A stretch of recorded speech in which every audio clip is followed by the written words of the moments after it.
Like go up there to TV land. Today is May 11th, 2007, and my name is Wilma Jamison, and I'm going to be interviewing Harry Vandergrift, and the other voice that you're going to be hearing occasionally will be Bobby Vandergrift. So we're going to turn the interview over to Harry. Now, Harry, introduce yourself to me. Well, I'm Harry Vandergrift, and I live in Fayetteville, Arkansas, and I'm a retired school person, and that's about it. Okay, now, Harry, where were you born? I was born in Vandergrift, Arkansas, Okay, when is your birthday? October the 11th, 1919. Okay. Give me your parents' names. My mother's name was May Vandergrift, May Springfield, and my dad's Lafayette, or LF, he went by the initials LF. Vandergrift. He worked on services railroad for years and years. Okay. Now, Harry, you said you grew up here in Van Buren. Your That's dad right. worked on the railroad. Right. Van Buren's a huge railroad town at that time. And so you went to grade school here. I went to grade school and high school. I graduated from high school in Van Okay. Buren. What year did you graduate? 1939. Okay, in 1939. All right, in 1939, we were hearing some rumors about what Hitler was doing, but not anything big. That's right. Okay, so did your teachers ever discuss that you can remember the activities of Hitler and the war in Europe? No, I don't remember that in high school. Okay. So after you graduated from high school, what did you do? Well, I worked, my dad wanted one of us to be a railroader, so I worked on the Missouri Pacific for a little while. And then I worked for a grocery store in town, Okay. And what was the name of the grocery store? Whitmore, Okay. and I wound up marrying his daughter Okay. And what year did you get married? in 1943. Okay. So here we are during the, you're 39, you graduated in 1939, excuse me. And so we're coming up on 1940, and you're working around here in Van Buren. Yep. Okay, can you tell me where you were when you heard about the bombing of Pearl Harbor? I really don't remember just where I was. Okay. Of course, I remember hearing about it on the radio real fast, but I don't recall where I was at the particular time. But I was here in Van Buren. Okay. Did it make an impact on your life? Oh yeah, it wasn't very long until I decided that I needed to get into one of the services. Okay. So now you're thinking about joining one of those services. Right. Now we've got two enemies now by the time you begin to think about joining the service. We're fighting Japan That's right. and we're fighting Germany. Japan was sort of a surprise. Yes. Yes. And so now we've got war on two fronts, Right. on both oceans. Both oceans. Okay, so you decide to join, did they not draft you? I would have been drafted soon if I hadn't joined.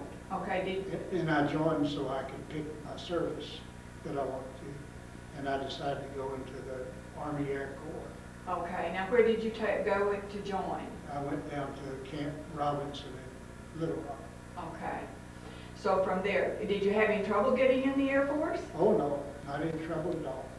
Now we have to remember that the Army Air Force was part of the Army. It That's was right. not a separate unit. It was part of the Army. Now, the Air Force, you could have joined the Navy I could and been part of the Air Force I could have, but I wanted to be in the Army Air Corps. in Okay, where did you go from Little Rock? From Little Rock, I went to St. Louis, where I did basic training, Okay, and then from Jefferson Barracks. Jefferson Barracks. And from Jefferson Barracks, I went over to East St. Louis for the radio operator school. okay. So they trained you to be a radio. operator. All right, now did you know if you were going to be flying and doing the radio or doing the radio on the ground? Well, we assumed that we'd be flying, at least we all hoped we'd be flying, but we didn't know. Okay, now what year was this? 1940? 1941. Oh, 1941. Mhm. Okay, so you took your training there, you learned to be a radio operator. Where did they transfer you to Then from they there? sent me to MacDill Field in Florida, and they started training us to fly. Okay, And they used small bomber type planes, twin engine planes to train us on. And they were anxious to get us overseas. So our training didn't last very long. okay. Now you're going toward Europe. Right. Okay. And you said they're anxious to get you overseas. That's right. But now, we didn't really have an Air Force. We didn't have very many airplanes. That's right. But finally, I don't remember how long, but it wasn't very long before we went overseas that they got B-17s. And they trained us for a short time on B-17s, getting us ready to go overseas. And they asked me, they took me away from my crew and put me in a special crew, and we flew from Labrador to Greenland to Iceland to Europe and Scotland to fly. We were doing what they call weather flying. They were sending fighter planes to England, and they didn't know how. They wanted to know how the weather was between Labrador and Greenland to Iceland. So one plane would fly one B-17 would fly from Greenland back to Labrador. At the same time, one was flying from Labrador to Greenland, and we'd radio the weather every few minutes. And when the two planes met in the middle, they would know what the weather was like, and they'd know whether they could fly their fighter planes from Labrador to Greenland. And so we did that for a couple of weeks, and then the Japanese bombed Dutch Harbor. And they recalled me, and I went back to my unit, and they sent us up to Washington State to be prepared to go to Alaska or somewhere. And we were there a couple of days, and then they decided that our mission was in Europe. So we flew back to England. Okay. And our group flew the first combat mission bombing raids with American bombers, first bombing raids from England. Okay, so you all are the first We ones. were the first bombers, big bombers. There's four engine bombers to fly out of What England. plane was that? That was B-17. Okay, now the weather plane, what? That was B-17 The also. B-17? Mhm. So the B-17's kind of Well, they had B-17s and B-24s were the only two 4-engine bombers they had. okay. And the B-17, of course, since I was in them, was the best. Do you remember your first bombing raid? Oh, yeah. It was very short. We were scared to death. It was just over the coast into France. And it was just barely across the channel. And it didn't amount to anything as far as opposition was concerned, because I'm sure the Germans weren't prepared for daytime bombing. The British always bombed at night, and we bombed at the daytime. High altitude daytime. Okay. So you remember being scared and Oh, thinking? yeah. And then I don't remember how long we were in England, but if my recollection is that I flew 6 or 7 bombing raids, and then the Allies invaded North Africa, and they sent our group to North Africa, and that's where I finished my combat training. North Africa was a pretty rough place to be. North Africa, well, the first part of North Africa, we lived in pup tents and got a canteen of water a day and lived on the edge of the desert. And it was kind of bad. And it was a long way from our base to where the targets were. And so as the campaign got better, we moved further and further west or east. And I finished all my bombing runs from there. They while we were in England, the bombing, they said that after 25 missions, we would be sent home. After we got to Africa, they changed it to 50 missions. Ooh. So, Do you remember some of the targets? well, we bombed southern France, and we bombed Sicily and Sardinia, and a lot of times in Italy. And a few of the targets of little islands over east of Algiers. Did you have a specific target in mind when you were doing that? Well, they picked different targets. Most of our bombing were railroad marshalling yards where we bombed the rails and the things. We bombed airports, but most of it was railways or airports, airfields. Do you remember much opposition? Oh, yeah. Yeah, we had, opposition grew pretty heavy. We had, what scared us the most was anti-aircraft fire. The Germans were pretty good at that. And there were fighter planes, both ME-109s and Focke-Wulf planes that we fought against. Tell me, did you lose some buddies over there? Oh, yes. We certainly did, and I don't remember how many planes we lost because it was off and on. You know, we seldom would go on a mission without somebody getting hurt. One of the men the other day said the first group that went over, would be in your bombing group, lost almost 50% of their planes. Yeah, that's probably about that. And so you think about that, you're about 50% chance of your plane being hit. Only you didn't know it at the time. No. Oh, no, we didn't know what the odds were, but we had a lot of planes, including ours, that got hit. So, and many times planes would get very, very difficult or very substantial damage, Okay. and still make it back home. And sometimes one or two crewmen would be hurt or killed, but the plane would get back. Okay. Those bombers were pretty,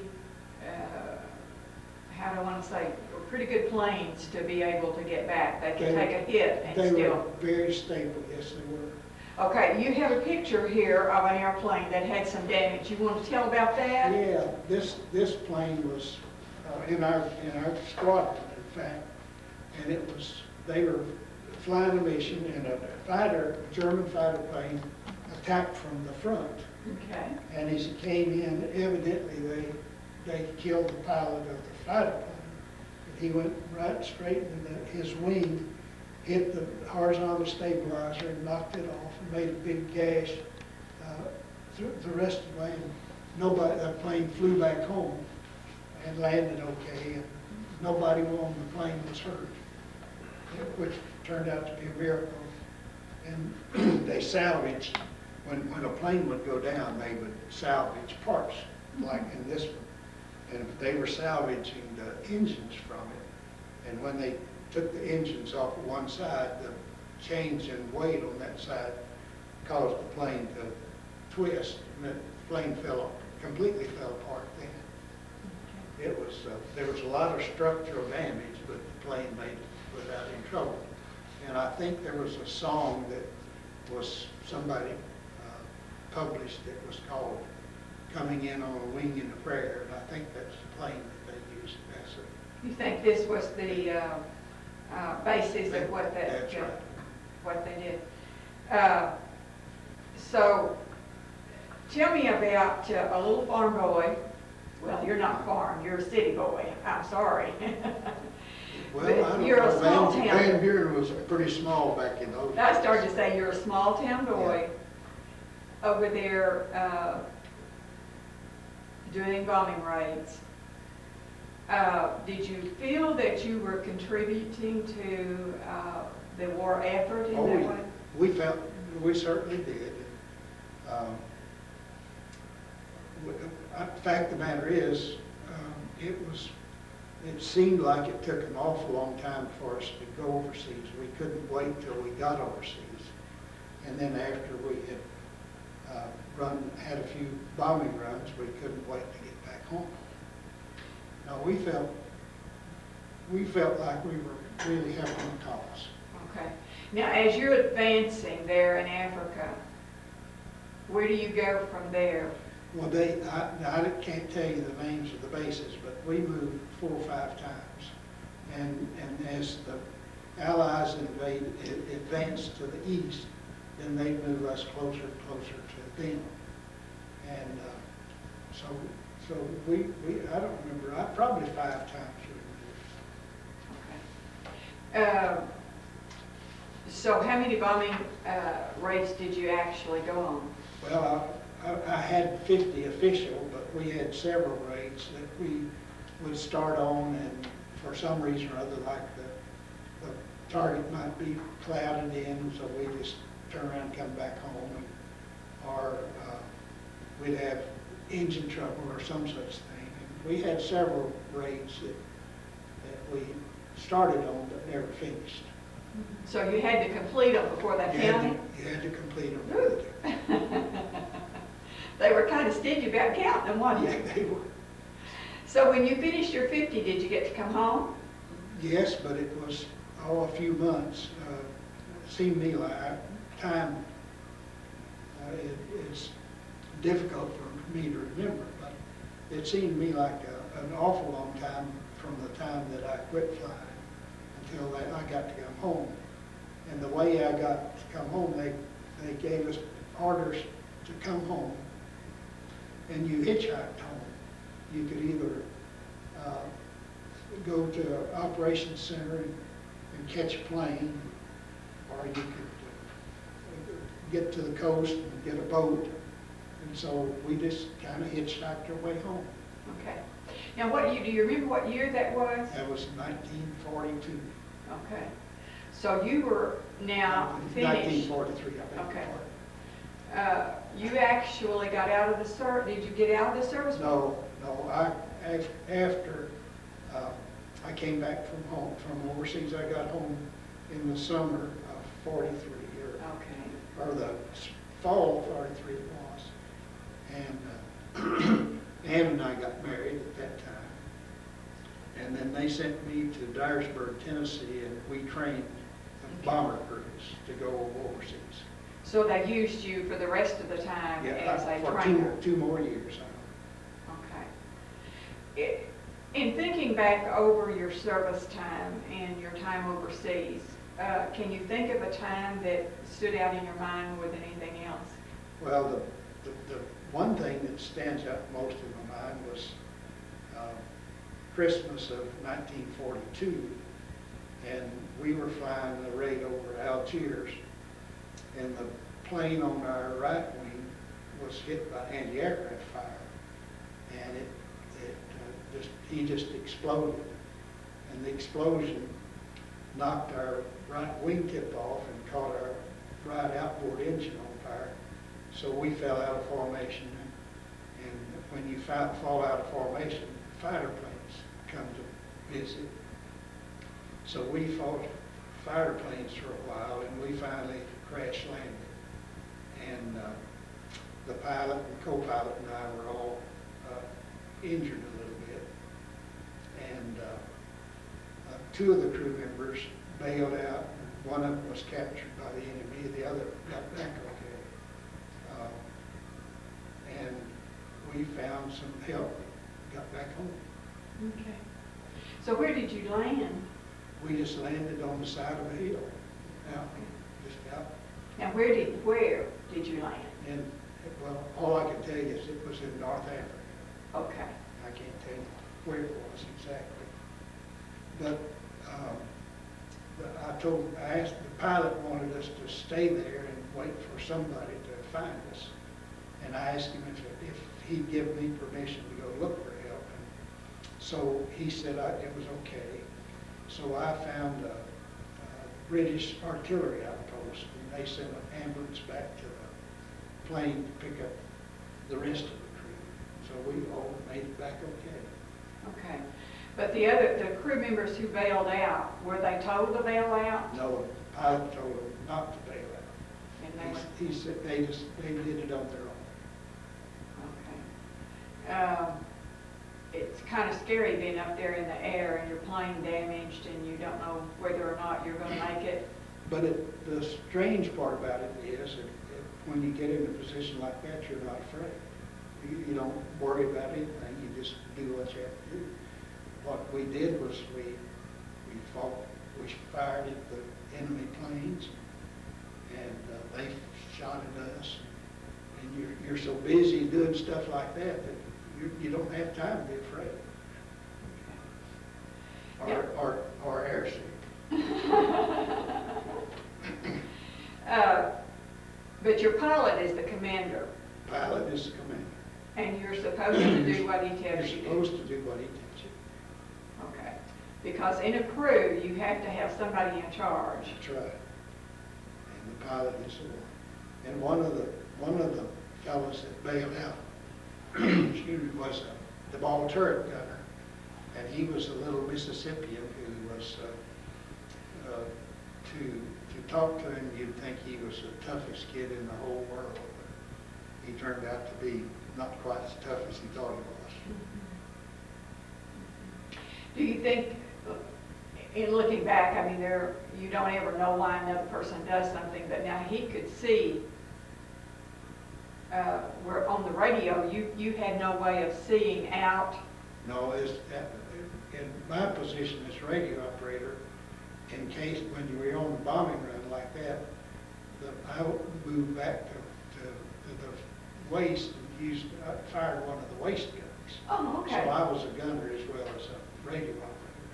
But the radio was off at that time, Okay. as far as usage. Okay. So they put you in another position when. That's right. So you had training on that also? Sort of. We didn't have much training in firing our weapons. We learned how to take the gun apart and clean it, put it back together. And our training was so fast, they took us out and we would shoot at buoys riding on water. We never got to shoot at moving targets. It was always just learning how to pull the trigger, I guess. 42 was a rough year. Yes, it was. And they didn't have time to train as much as they did maybe a little bit later. And later on, they took more time. Sometimes. In 43, they just pretty well shoved them in there. But anyway, it's interesting you come back and you're training now on the base. Did you tell me what base you were training on? I forgot. Yeah, in Dyersburg, Tennessee. Dyersburg, Tennessee. And that's where you stayed until the war? I stayed there until the war, until summer of 1945. The war, I guess the war in Japan.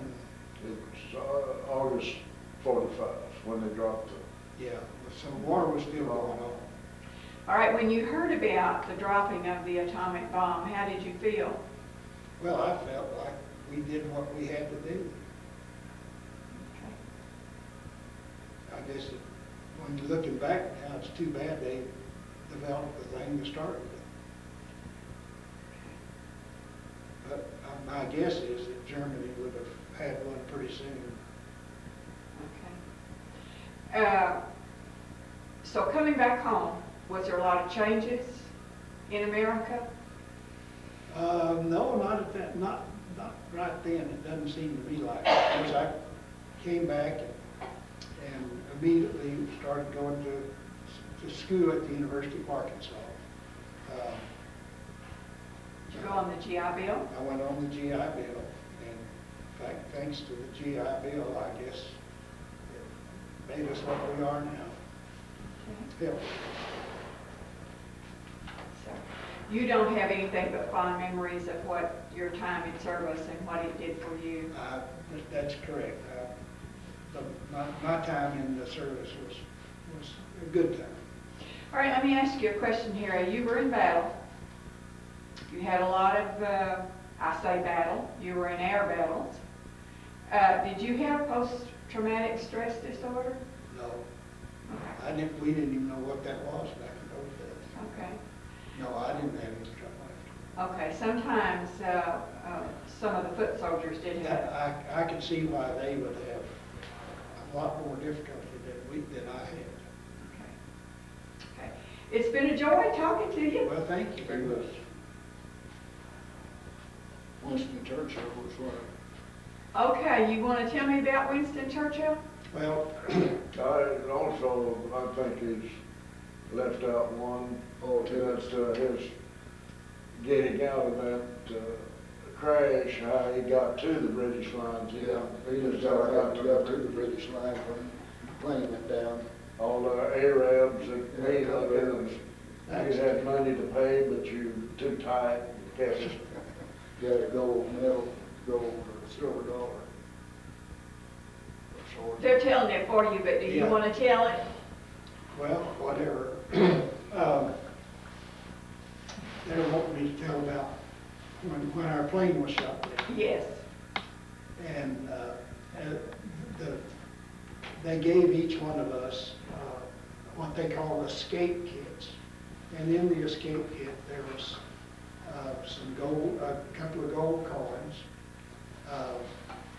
flyers in several languages telling them if they would take us to the nearest Allied outpost, they would be rewarded. You know, things like that, things that would help you get back to your own base. And so as we went along, as I went along, there would be Arabs walking or working in the field or something, and they'd run over and I'd give them one of those flyers, and they would, usually it'd be a couple of them, and they would talk to each other in a language that I certainly didn't understand. And so they were the ones who directed me to this base. There was right outside the headquarters of this base, there was an Arab plowing in the field. And so these two guys yelled at him. He came running over and they talked together. And so when we finally got to the British base, they all wanted to be rewarded. Even the one that was working in the field right beside the base. And so I assume they rewarded them. But at any rate, I kept one of the little gold pieces and made it into a necklace for my wife. Okay. Okay. Along that line, did you know that sometimes in these escape kits that they put large sums of money? They didn't in our escape kits. There weren't any large sums. Okay. The reason I say that is I know that in your planes, you did have the escape kit. Right. Okay. I have interviewed a man who had, when he got on the ground, he didn't know what was in the kit until he got on the ground. And when he got on the ground, he had like $1,500 in his escape kit. I don't, well, there may have been that much in this one, but I didn't know it. But if it did, it was in paper. I think it was a random thing. I don't think they did it in every one, but it would be like random. Well, they gave us each individually an escape kit. This was mine individually. They probably, for the pilot and co-pilot or something Okay. like that, they may have different Okay. sons. But I had never heard that before. No, but I hadn't either. And the escape kit is something that, I don't even know if they do that today, but that is something that they did back then. Yeah, they And sure they did. tried to prepare you. And it helped in this case. Okay. Because most of the time when the planes went down, if they could get down, the people walked away from it. That's The right. soldiers, Yeah, that's the right. Air Force people walked away. Today, sometimes they don't walk away because the planes go too fast. But anyway, you tell me about Winston Churchill. Well, my last few missions, after our plane crashed, all the rest of the crew quit flying. I was the only one that continued to fly, and I didn't have a crew. And so finally, the wing commander, who was stationed close by, used me as his radio operator. And as a result, we had the dignitaries would visit the wing commander, come to the base, and they would have functions quite often. And I got to go to some of the functions, and among the things were Winston Churchill visited there. Paul Tibbets, who was the pilot of the Enola Gay that dropped the atomic bombers, he was one of the pilots in our group. He wasn't in our squadron, but he was in our group. So I got to visit with him. So it was, I had kind of a privileged position for a little while. What about Jimmy Doolittle? Oh, well, Jimmy Doolittle came to North Africa to fly a propaganda mission. Okay. He was going to fly, we were going to bomb Rome. And so General Doolittle flew on our plane as co-pilot. And he was the first flyer that I'd ever seen that wore a steel helmet instead of a leather helmet like everybody else. But we bombed Rome, and it was my duty as his radio operator to send a message out saying that we had bombed Rome. And so that was pretty good, quite a privilege to be able to fly with him. I'm sure it was. That's because the wing commander I was flying with the wing commander. Okay, okay. So you're saying that some of that was morale? Morale of the troops? That's what the bomb, That this right. big name man Right. was flying? That's right. Well, we needed that. Yeah. We were doing pretty good right then, though. Okay. The Distinguished Flying Cross, did you get that for?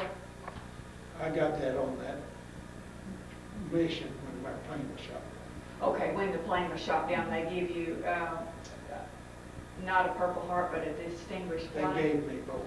Oh, they gave you both? Well, good, good. Because you were wounded.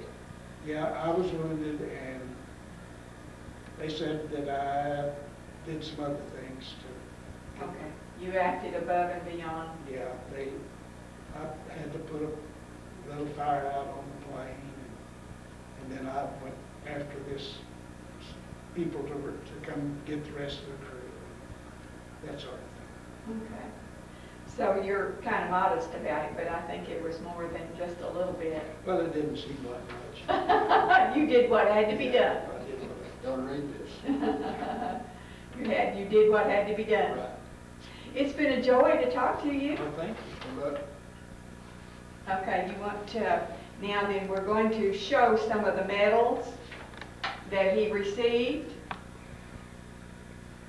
And did you have some pictures? Other pictures? Okay, I've got a P-17, all right. if you want to show it. Then we're going, can you get the picture of this? That's sweet.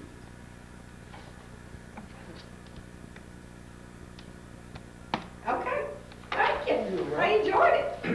We got the Air Medal, several Oak Leaf clusters for.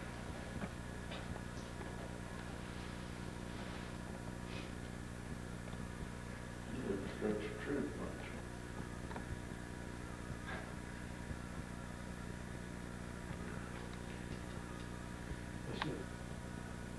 Today is May the 11th, 2007, and I'm going to be visiting with Ray Vandergrift, and he's going to be telling me some of his World War II experiences, and the other voice that you will hear will be his brother Bobby. And so let me get your full name, Ray. William Ray Vandergrift, Okay, and what's your birthday? August 4th, 1922, Okay. Where were you born? Van Buren, Arkansas. All right. What's your mom and dad's name? Mother's Mayetta Springfield, the married name. Our father was Lafayette Vandergrift. Okay. He went by L.F. Vandergrift, and when I joined the Navy, they said, what does the L.F. stand for? And I didn't know. So they said, you can't get in until, we know that your father, L.F. Vandergrift, is the same. So I hitchhiked back to Van Buren, and Papa said, what does LF stand for? Who wants to know? The Navy wants to know. It's none of their business. And so I had to go back, and he wouldn't tell me. Mama said his name was Lafayette, L was Lafayette. But the F, he just made up. So I ended up getting a notary to say that Lafayette Vandergrift, L.F. Vandergrift, Lafayette F. Vandergrift were all the same and was my father. All right, Ray, what year was this? 1942 that I first went or signed up. I didn't All right, now you went to school here in Van Buren. went through high school in Van Buren. What year did you graduate? 41. Okay, in 1941. Now things are already beginning to rumble by 41. Okay, are your teachers talking to you at all about Germany? No, not that, it's, of course the news was wide and Okay, you having- saw it on the newsreel. having brothers that were in both the Navy before Harry and then Harry, so we were well aware of what was going on as far as Okay. So in 1941, you're graduating. What do you decide to do? go to college. Go to college, okay.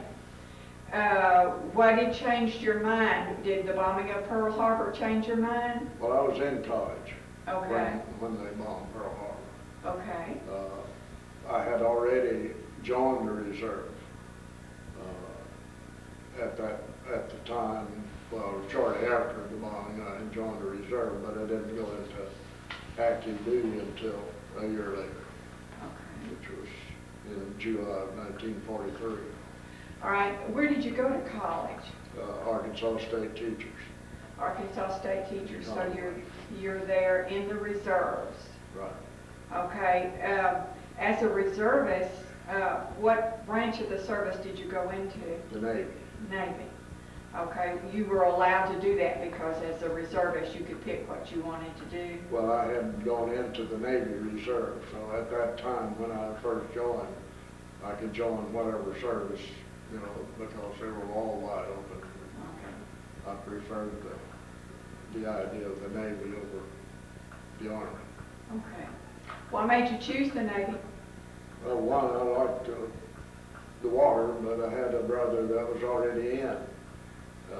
He was in submarines, and at that moment, he was one of the first. He was already in the Navy before Japan bombed Pearl Harbor. And since they destroyed so much of our Pacific fleet, the submarines were, and very few of those are all we had, pretty well to keep the Japanese back.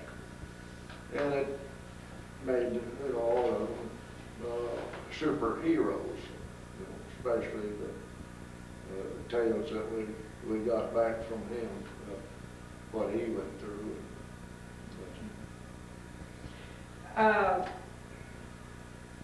Are you anxious to get in the Navy, or are you trying I'm to? anxious. Okay. So, we're kind of taking a look in right now in early 42. And 43, and especially in Japan, or the South Pacific. Okay. So where did you go when you went into the Navy? You decided to go on into full-time service, or did they draft you on in? Well, they called me in, you know, I Okay. was already in the reserve, and they sent me to Iowa State University. And my mama had said, you know, it's time for you to go fight the war, because Harry's there doing it, and Boog's there doing it, and time for you to get out of school and go. So I was not a very good student and anxious. So I'm then moved from the university to the Navy boot camp. All right, tell me, you said you had brothers in. How many brothers now do you have in service? Well, Harry and Lafayette, we called him something else, but Lafayette was the older one. And he's the one that, if he were here, the tales that he had to tell, you know, the early He was war. a submariner? They'd be out, you know, for months and months without, you know, getting into some place. The only place they could get back to was Hawaii. You know, they couldn't land on any of the islands for fresh water or food. But the two brothers, Harry and Okay, now, so you're the third one going in. the third. Okay, I'm thinking about your mother, and she's sending her boys into service, 3 of them, and she knows that 2 of them are pretty well in danger, and she knows you're going in now. Now, she had received, I'm sure, when Harry went down, I'm sure the War Department sent her a letter saying that probably at the time they didn't know that he was safe, that all they knew that he was missing. So she would have received a missing in action letter from the Army Department, the War Department, for both Lafayette and Harry. So this has to be a pretty traumatic thing for the mother. Now she has another one going and 2 waiting in the wings. You know, a side issue from what we're talking about on the war, but it is related also. Parents and families put in the window stars to show how many boys they had from that one family serving. I think the stars, I'm not real sure, were different colored also. If you had either lost, you know, it would be either gold or red or some other color, and then those who had, like Harry, had seen some pretty heavy action would be another color than people like me and then Bobby that came in later would be another color. I'm not totally sure, but she had 5 stars in her window. So now you're going into service and you're taking your training, okay? I chose to be a radio operator the same as the others just because they did, I guess. Okay. So you asked to be a radio operator? And I wanted to fly also, so I chose that. And since demand was still great, if you had any, say, high school education or some college or education, well, then you could pretty well choose What you want to whatever, do? especially in the technical services. Okay, so they trained you where? I went to Memphis and Millington Naval Air Station there to train for radio school.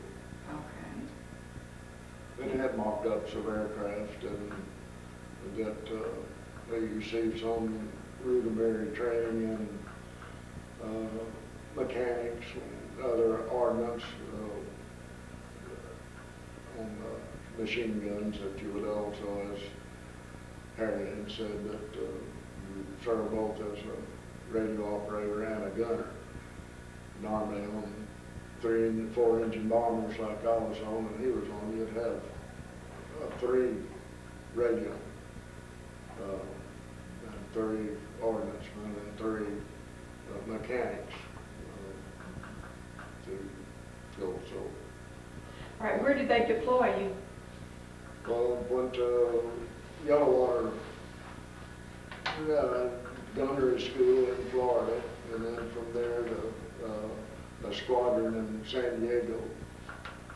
And I joined the squadron in San Diego and then moved to Hawaii in 43.